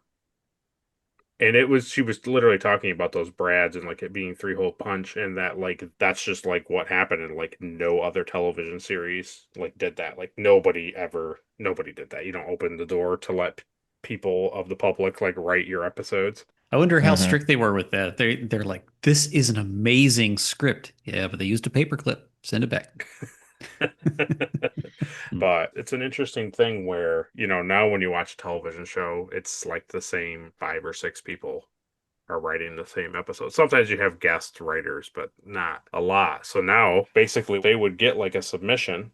They would be like, oh, interesting. And then they would just pay that person and then use those parts. And then they would get like a byline of like the story is by this person, but it was rewritten basically by this person. Got it. Yeah. Man, can you imagine though going through, 5,000 scripts? Whew. Yeah, that's crazy. It's quite a load.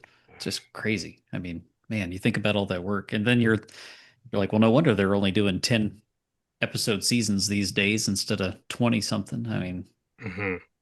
Yeah, just a cool little bit that the book, it was like in between the 2 episodes. Like the book specifically spoke about it in between this episode that we watched and next week's episode. So I thought, well, if they're talking about it then I'll talk about it now. Cool. Yeah.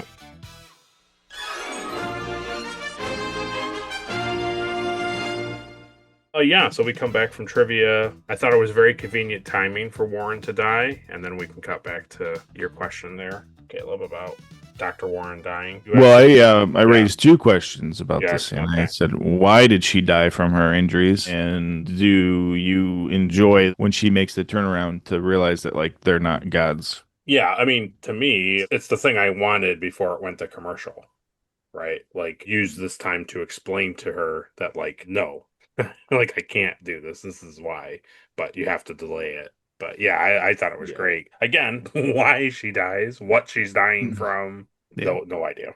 He should have been like, heart. This is why you don't replicate quesadilla recipe number 4. And by the way, we can't bring her back. So you see, we're normal people. Yeah. I think the thing that's always great about the show and helps you stay locked in, even when moments like this happen where you're just like, nothing against the poor lady. She was fine, but she overacted a little bit, and it's fine. But a little bit, yeah. But the thing that, sorry, too soon. Yeah. No, I see the light. Wouldn't that be crazy if she was like, Picard, I see the Picard. She's totally lost her mind. That would be hilarious. And they'd be like, no, it's all falling apart. Take me, Picard. I'm ready, Picard. It undoes everything. Literally everything. You know what? It's funny that you say that. Now it makes me think about it. It almost might have been, maybe it didn't need to be that over the top, but I was thinking it would have been powerful for him to walk in and she calls out to him and then like grips onto his like uniform. And she's like, don't let me die. And he's like, and he looks at Beverly, and Beverly's like, no, there's nothing we can do. And then he's like, he tries to comfort her, and then like she dies essentially in his arms, more or less. But because she even says like, you could have saved him, and it's like, how do I explain to him like I'm not like a medical person at all? Like I usually am not even in the room. Yeah, I'm so disconnected from this. Yeah, I don't even care. don't even know her. I just like Patrick Stewart's acting when Dr. Warren is dead and like Nuria is asking him all these like inquisitive questions and she's like, what? Yeah. And he's just like, he's so sad and like angry and like pretty much like, I don't want to say disgusted, but he's like so bothered. His like acting is so heavy in the scene that he's just like, he literally is just staring at her body and like answering Nuria, but he like isn't looking at her. He's just staring at Dr. Warren. And it's like, it's very powerful. Yeah. They let the fact that Picard and humans and their future society is like, as he goes on to say, like they're just as powerless to fight the inevitable. And it's like, that's a pretty powerful. Yeah, they can extend life, but not stop it. Yeah. Mm-hmm. Well, they can stop life, but they can't. They can't stop death. Yeah. So, how did you guys both feel? Like, I think it's crazy and kind of dope at the same time. But how did you guys feel about Picard being like, "Hey, if you think I'm a god and you're gonna shoot this arrow at me, Yeah. like, the only way for you to believe me is for you to kill me." And I was like, "Shoot me." Yeah. Like, I get it because his daughter OG like pushes him, and so he hits the shoulder. But it kind of seems like he's gonna shoot him right between. Oh, the eyes. he was gonna kill him. Yeah. And I was just like, it's a pretty bold move. Yeah. It's a pretty crazy move too. Yeah. I don't know. I think he's so frustrated and upset with the idea of anybody like worshiping him that he was like, I would rather be dead than to go on knowing that this society is based on me, like because of my, mishaps of the situation as a captain. I think that's how I feel about it. Yeah, it's gutsy for sure, and I do agree that he's like, look, there has to be some sort of grand gesture here that's going to prove I am not this celestial being that you think I am. I am just a person like you. And I don't know, like, yeah, it's good that he got shot in the shoulder. If he got shot in the heart, I mean, we know that it's an artificial one. That's true. So, yeah, it's like, I don't know, how quickly could they have repaired that? Because the last time he had to get the battery fixed in it or whatever. He'd have to get Pulaski. Yeah, he had to go off to a starbase to get it done, So he didn't. He didn't have to go off to the starbase. That's true. You're right. But they'd have to go get Pulaski, and that's not good. Crusher would be like, no, just let him die. No. I just literally had a funny thought of like, what if he did shoot him in the heart and then it hit him and it didn't drop him because it's like it's a machine and he's just like and he's like, well, they're like, look. The Picard has no heart. I think it'd be even funnier if it went in and then he still was talking and it's like, yeah, well, I have a fake heart. And they're like, he has no heart. He has no. So what would have really been great, right, is if he shoots him like down here, like in the spleen area or the kidney. And he's like, see, look, that I'm still alive. And they're like, that's where our heart is. He has to be a god. Like he shot him down there because like that's where he thinks his heart is. Well, I think too, and no, to your point, I think in an episode of TOS, like I think Bones says where the Vulcan heart is. I think it's like not where it's like lower down where like the liver is. I think that's why, which is why they have green blood, I think, right? Because they process. That doesn't make any sense. But my question is, not to derail you from thinking still about the arrow shot, is he takes the shot in the shoulder and Crusher fixes him up, but he still has to wear a sling? Yeah, I didn't understand that. Yeah, it's to show the audience that he was hurt. Or maybe it's to prove to the Mintakans, like maybe he was like, fix me up most of the way, but like, let's put it just to show them that like, no, see, I'm still broken. As soon as he gets back on board, he just takes it off and throws it, like because it's just fake. It's just like to show them, like, no, I'm mortally wounded now. Thank you. Yeah. Here's the thing too. It's not really the arrow shot that does it. It's when she shows him like the blood. So in theory, Picard could have literally just taken a knife and like cut his palm and been like, "Look, I bleed. We're all the same. You have blood. I have blood." Like that could have been, But obviously, the arrow is a more like grand gesture of the situation. Mm-hmm. That would be. I really like that he shows up right as he's like, "Oh, we need a sign from the Picard," and he's like, "Don't shoot that arrow." I am the Picard. I am here. It's good that she knew that was blood too, because you assume that they're green-blooded like Vulcans. Yeah. Like he's filled with jam. Strawberry? He's filled with the berries from the mountain.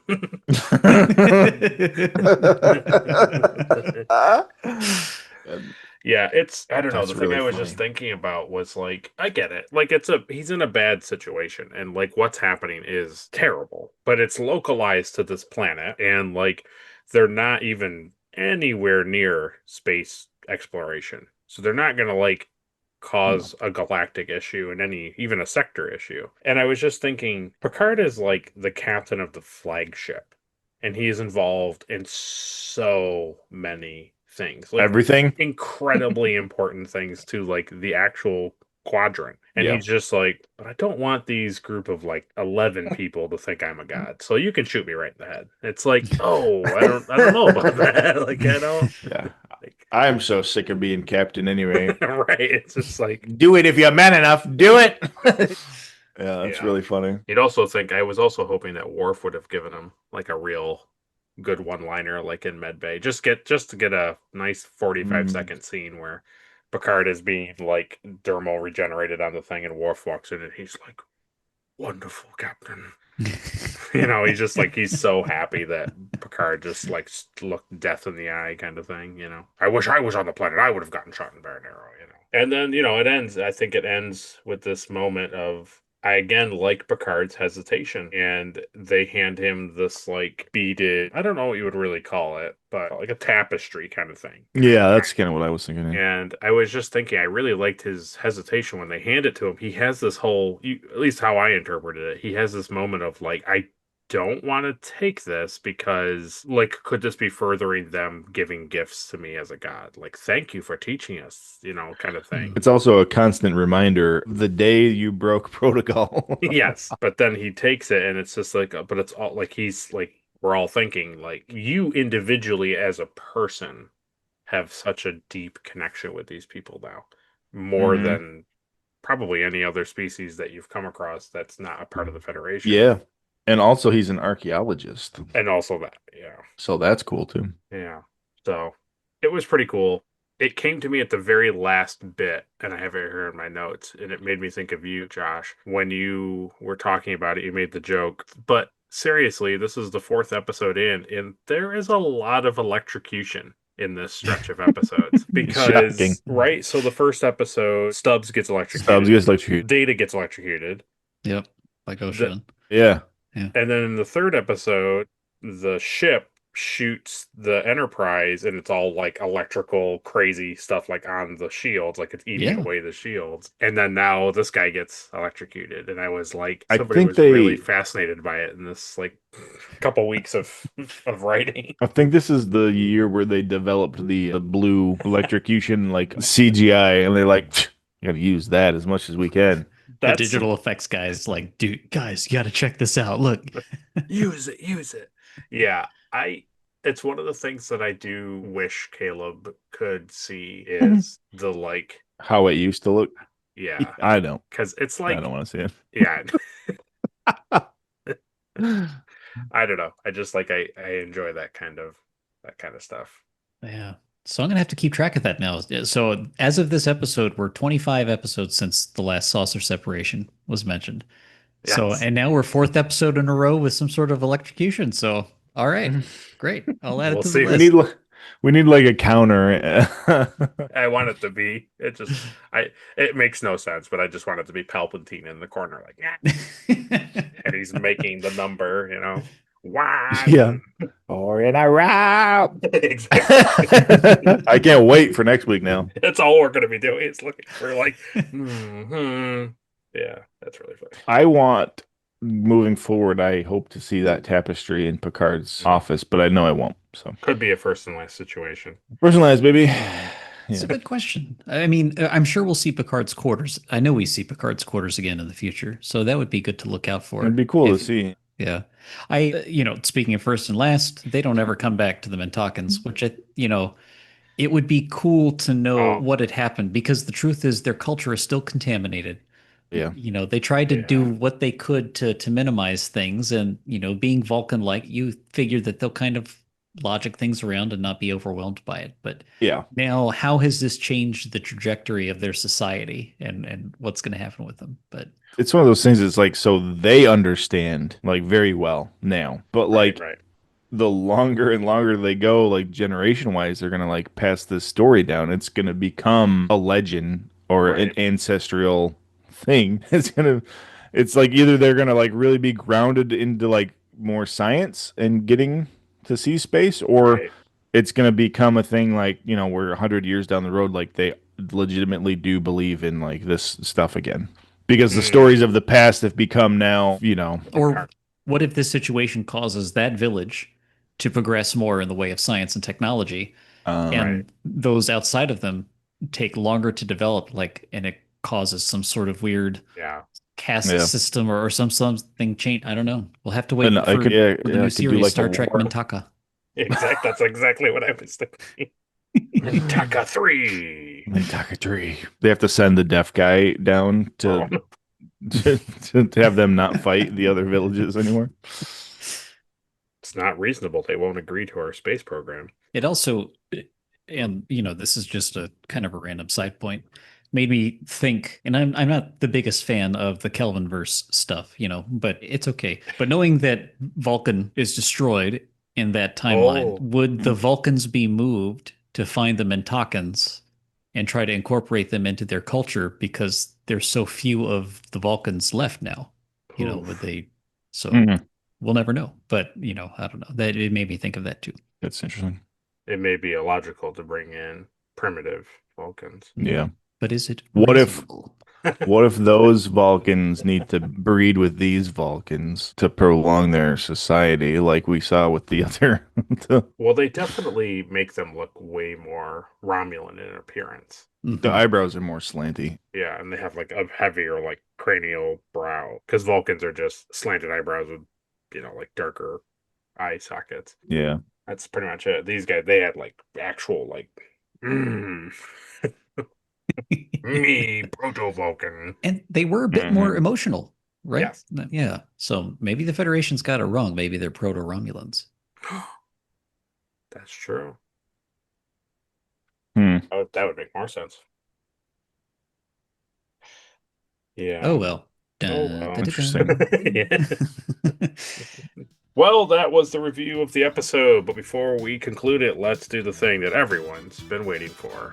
No, they're not gonna hold me down, 'cause I've got faith of the heart. So, and feel free to speak up yourself, Josh. So, Caleb, who gets the Erica Ortegas Award for being the most unlikable? I don't think anybody really this week was unlikable. That's tough. You know what? I'll say it's the one guy with the bow that didn't shoot Riker. There you go. Didn't like him.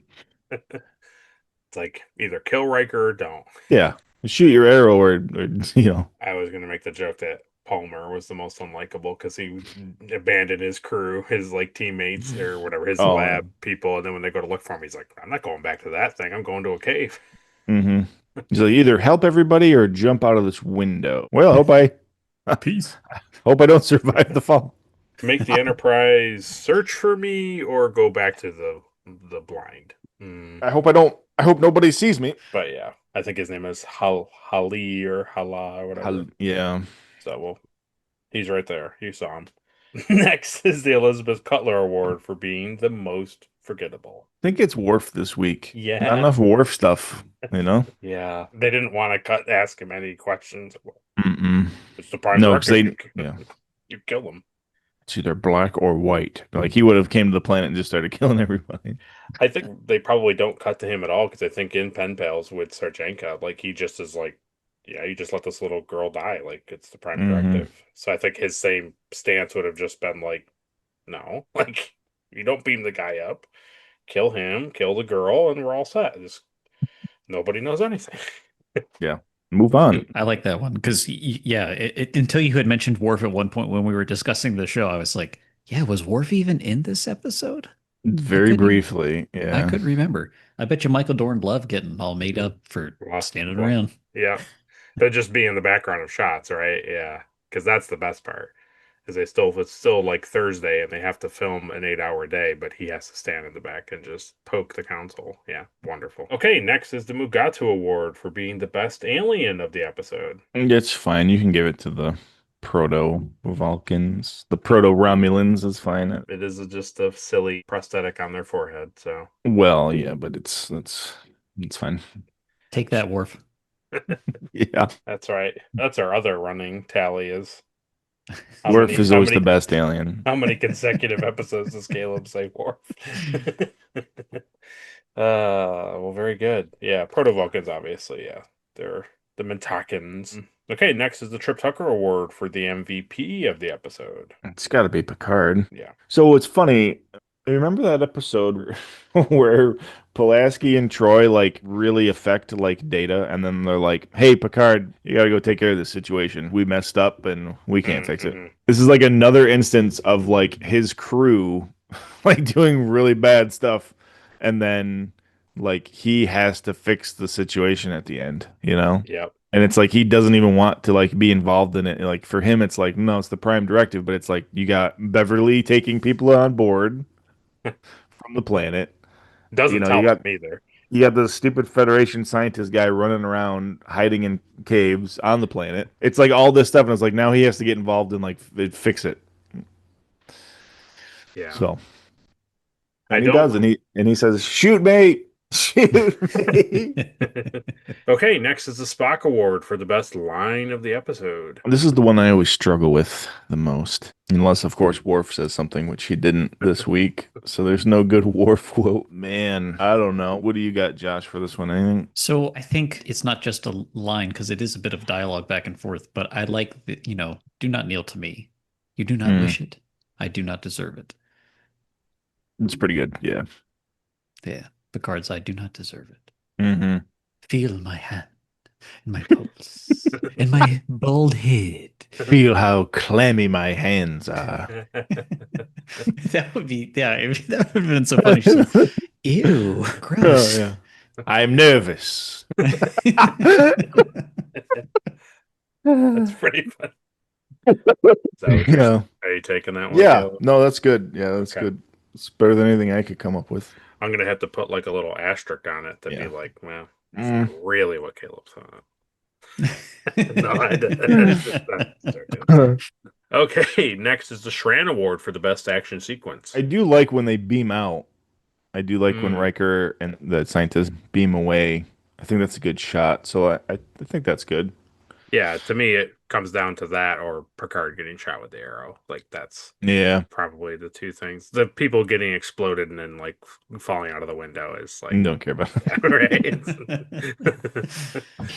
Very good. Okay, next is the NX-01 Award for some sweet ship stuff. When they were in Med Bay in the beginning, Picard was talking to Beverly over by the wall that we don't usually get to see, and there was these glowing like tubes on the wall that I noticed. I thought those were kind of cool. I've never seen those before. Yeah, so it's when Picard comes in the first time and he's mad that she beamed that guy on board. He like pulls her aside, and then you can see like behind them there's this wall with these, I don't know what they are, but they were cool and they were glowing, and that's clearly neural suppressants. Obviously. Well, second to last is the Porthos Award for the cheesiest thing of the episode. It's so funny because it's like I could give a lot of these awards to the same couple scenes, because I also feel like Riker running away from the guy with the bow is pretty cheesy. It's like the only real cheesy thing. Like him having to get out of the cave to beam out, but then like running away like through the wilderness, and it's like just go behind a rock and beam out. I mean, like, why is he's making it into this full production? He's got to like shove this guy's body in this like cavern, and or also run to any of the other abandoned homes that are in the village. Like they've all left. Just go inside another house. Because even when he comes out of the cave, the girl, she's like, Riker! And he's like, oh my God. And he has to like pick the guy up and then run down the embankment. And like, you could have just done it there. But he's like, no, I have to get away. And he allows time for the other guy to like run over. And then they do this like, and then around, It's like, all right, I'm clear. He knows that area very well. But like you said, like Josh, he could have just blindfolded him and then just beamed out and just been over, just So let's do that. I think that was pretty cheesy. I think honestly that's the most cheesy thing in this episode. Everything else was pretty. Yeah, it definitely doesn't make a lot of sense why he doesn't do it.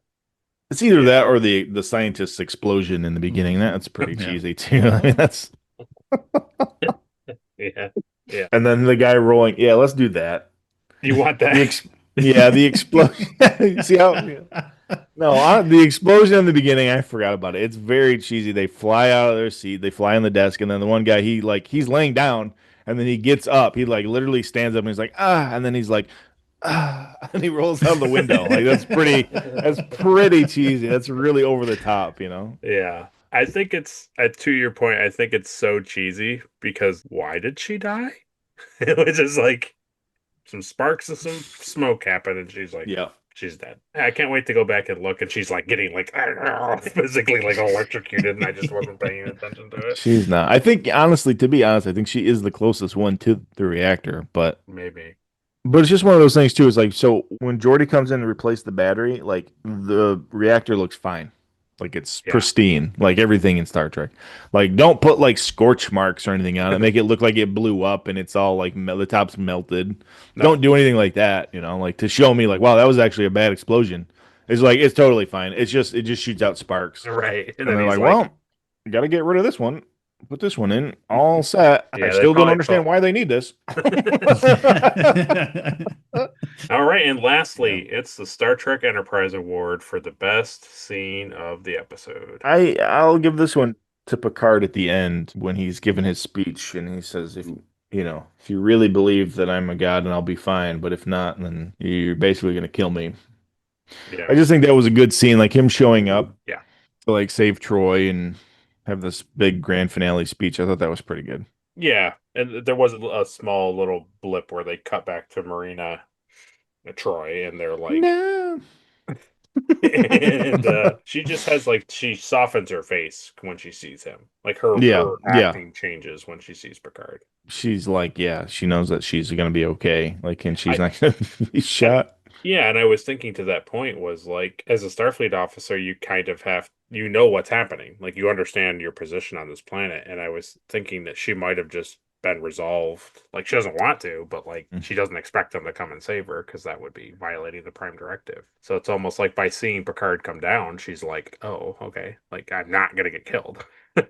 Well, that is what Caleb thought of the episode. We appreciate him taking that time to do that award ceremony. But now it's your turn to tell us what you thought of the episode. While you're down there telling us what you thought and you're typing away, please let us know also who gets the Popcorn Award for being the best actor of the episode. It's an easy one this week. And remember, with your comments, they want them to be 20,000 words or more. Or more. Or more, yes. Yeah. I want them to be the same amount of letters as the accord for the, what do you call it? What's that stupid alien from a couple weeks ago? Shellyak. Yeah. The Shellyak Treaty. Words. Oh my God. So, let us know, did you like it? Did you love it? Did you want more of it? Or did you find that these watchers shouldn't have been watched this long? At all. Yes, I did feel that way, yes. Let us know down below. Next time on Star Trek: The Next Generation. Next week's episode is episode 5 of Star Trek: The Next Generation, Season 3. And that episode is entitled The Bonding. We're on a good streak, so. Great streak. I'm sure that'll be broken at some point. No, not at all. Not in the slightest. So we have that to look forward to. Yep. Always good when two characters come together, right? Yep. Hopefully Wesley's doing something. Totally. Haven't seen Wesley. Yeah. But as always, if you enjoyed our review of this episode, leave a like on the video. If you disliked our review, dislike the video. Share it with all your friends and family and Trek enthusiasts, and subscribe so you don't miss a review. And then ring that bell Transfer so you can update catch the complete. review as soon as it comes out. And then when you're done watching all of the content over here on this channel, you can always go over to Caleb's channel and Josh's channel.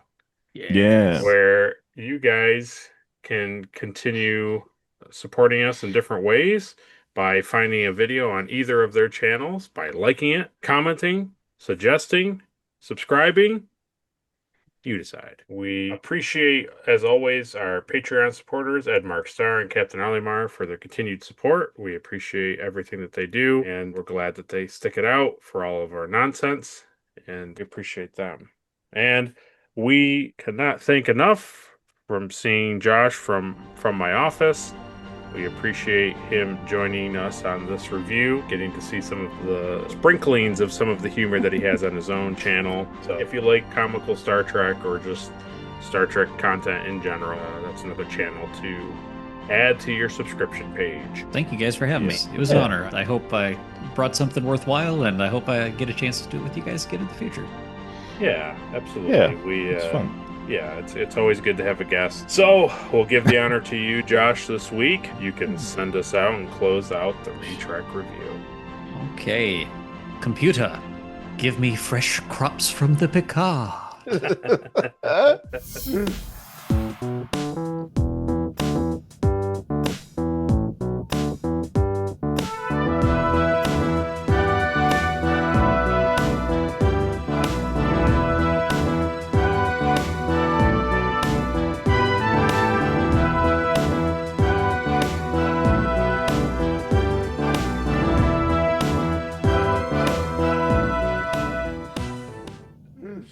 Or they can bring my wife back or something, I guess. I don't know.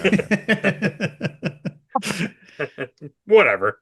If you have Whatever's time, man. convenient. But the corn though, that's like Love that main talking corn. Please give us more corn, Picard. Hey, you ever had main talking street corn?